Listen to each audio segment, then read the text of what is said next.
Hello and welcome to another video. Today I'm going to be showing you how I make these little illustrations by layering color pencils, and please watch it. It's very valuable information, okay? I thought it was valuable even watching it back.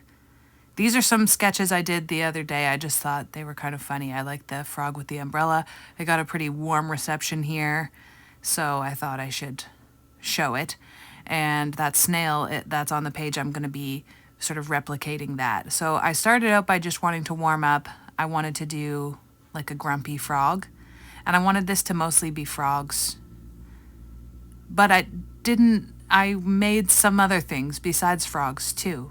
So I just did 2 frogs. And the other frog I do, not this one, the last one, is gonna go ahead and be the best frog I have ever done in my life. I'm so obsessed with it. I'm gonna make a sticker of it so hard, you're gonna be like, oh my god, I love it so much. It's so cute. Anyways, so here is frog number 1. I wanted to do a cranky, grumpy little lumpy lump, and I sort of just wanted to layer the color pencils, and I was just getting used to it, warming up, that kind of thing. I kind of went with a color palette that was sticking through the whole page so it could all sort of look good together. And I definitely use this chartreuse color, this lemon yellow color that I'm using right here all the time. Love that one. And I also, of course, my neon red orange color from Prismacolor. And so those are going to be heavily featured in this video, because I love I find that they're really highly saturated and it brings out the rainbowiness of it a lot.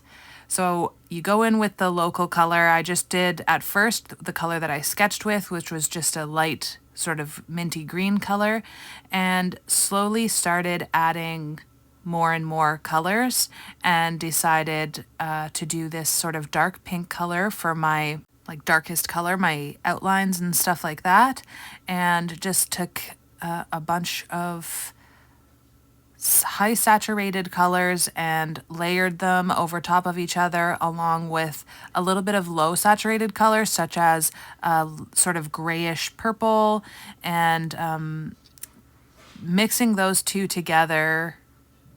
Okay, I don't really know how to explain what I did actually.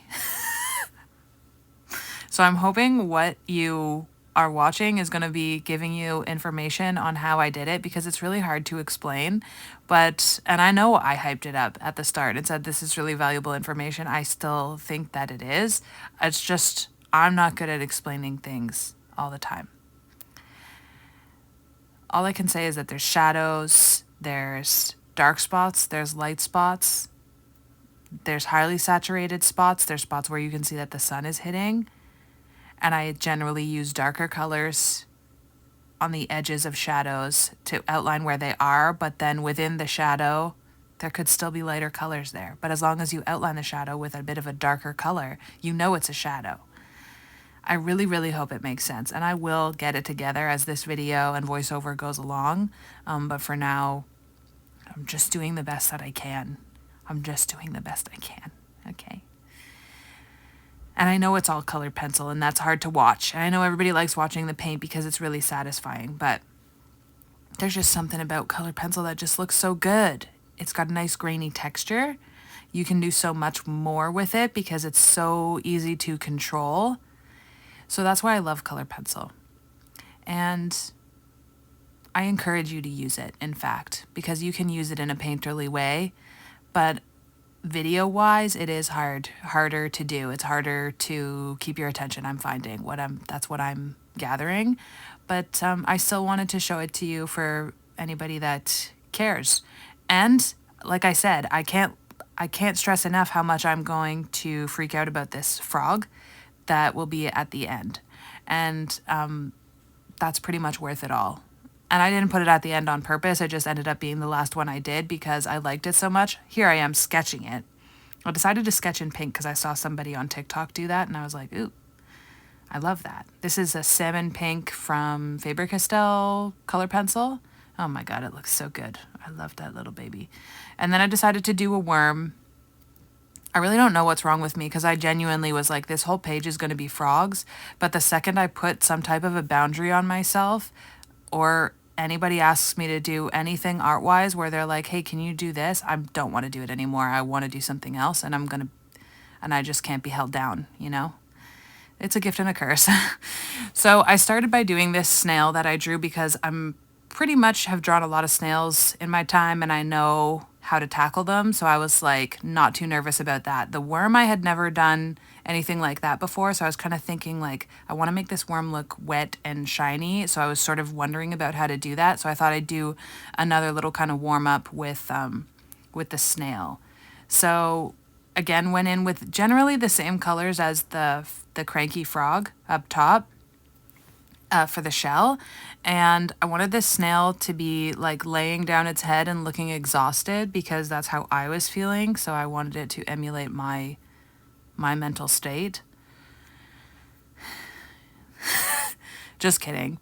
I am really excited for fall, and everybody gets mad at me because I like fall too much, but I'm really having a hard time coming up with ideas that aren't fall or spooky theme related. Okay, that's just how I like to live my life. It happens in my brain right about now, and it is July 30th, so that's right on time. And all of August to me is fall. So that's how I like to live. It's Nora Jones up there. And it's a lot of coffee consumption and spicy stuff. Anyways, so after I did this snail, I was like, I don't know. And then I remembered that I could erase these color pencils. So I was going to put a bit of shine on that as well. And I wanted to make the snail skin itself to look a little bit neon-y and have that underneath just to give it a little something extra. And I used this color Raisin from Holbein, and it's a really, really dark purple, and it's so nice. It's just perfect for what I'm looking for. I love when I get a really, really dark color pencil because it helps me so much because I really need to have, I don't know if you know this about me, but like I like to have a big contrast in certain parts. So especially with the outline, I like to have, I really want it to pop and be outliney. Oh my God, today was a bad day to do the voiceover, I think. I'm having like a hard time just conveying what I want to say, but I'm hoping you're getting something out of it. I really shouldn't have hyped it up at the start so much and said it was really valuable information, I guess. Anyway, so now I'm thinking about the shine on the worm, and I'm going in a little more confident because I had warmed up with that little snail, and I just did kind of a peachy, sort of beigey color to start with because I was a little nervous, and I knew it was going to be a bit of a lighter color in general because it's a worm. Worms aren't super dark colored, I don't think. Kind of like snakes, I didn't want to look too far into it. I didn't want to do a Pinterest deep dive on what worms look like. I sort of wanted to just have a fun, cartoony looking worm. Did you ever watch the show Earthworm Jim? Because I was obsessed with Earthworm Jim, and I had a hard time not giving this little worm a muscly little body. Anyways, shout out to me if you know Earthworm Jim. Is that what you're supposed to say? Shout out to me? I think I mean leave a comment. So anyways, I was having a hard time picking the colors. Just kept going back to my nice raisin color and just kind of kept it purpley. And usually my outlines are more of a brown, but so I was happy that I switched it up. And yeah, I like how this is sort of like a summery, bright, fun page before, like I said, I'm full diving into fall. And I do have some videos that are going to come out before, like I think like 2 more, but you will be seeing fall a little sooner than you'd probably like. And I apologize in advance for that, but I did just draw like a coffee, a pigeon, a twig. It's nothing too crazy, okay? But I will be talking about fall, and fall is going to be on my mind. So that's just something that you need to know about me going forward, that I do like to look forward to things. Like, when you get excited about stuff, I like basically live my life off of being excited about stuff. And like half the year, I'm just excited about thing after thing after thing. And then I go into a deep depression come January 31st, once Christmas has worn off. And then I come out of my hole just about, now Tuesday, July 30th. Sounds good. Feel better. I feel better today.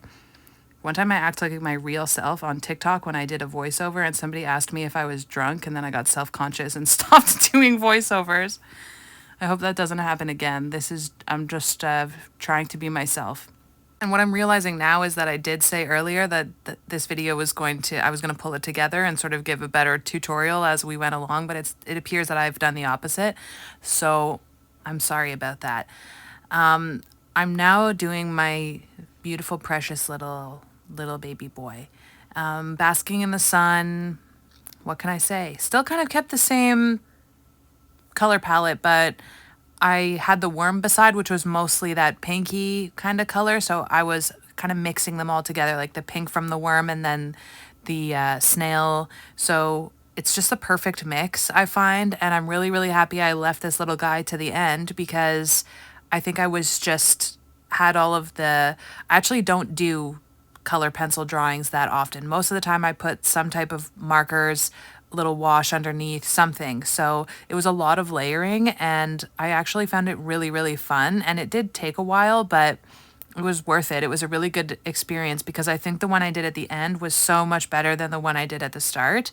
And yeah, even just the design of the character, I was really happy that I took the time to do this exercise in this sketch page because it was really, really valuable for me personally.